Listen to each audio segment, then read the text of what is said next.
sifilaan dheeramanii garsiisoo sinjijjiiroo maanii sitaisikaa anusiifamee jaalalleekoo jabeessi bitamaa kan na baasoo sifilaan dheeramanii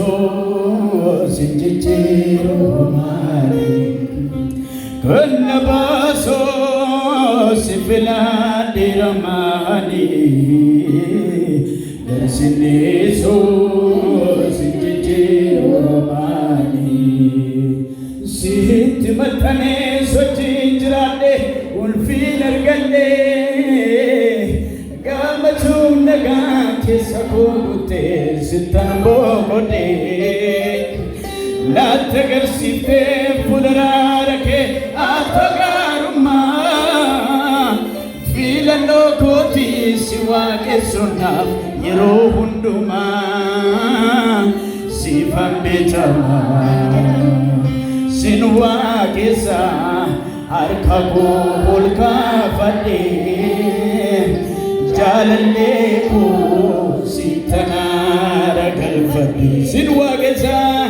sin waaqessa harka koo ol kaafadhee jaalallee koo sittan aara galfadhee sitti maxxanee sochii jiraadhe ulfiin argadhee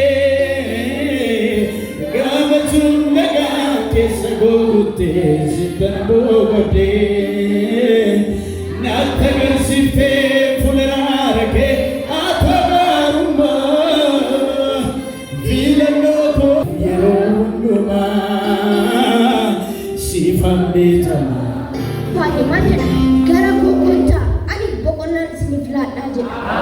Kanaaf yeroo jireenyi kee dhamaatiif dadhabbii qofa ta'e yeroo jireenyi sitti ulfaate Waaqayyo irraa fagaachuu osoo hin ta'in si kun mana furmaata kee haa ta'u. Waaqayyoon si haa boqochiisu.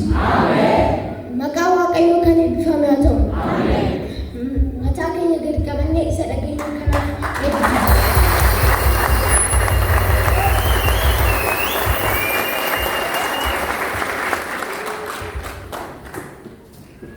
Akkam jirtu saba Waaqayyoo? Nagaan keenya hafuuraan sinaa qabu jechaati. An maqaan koo Naamee Abdataan jedhama.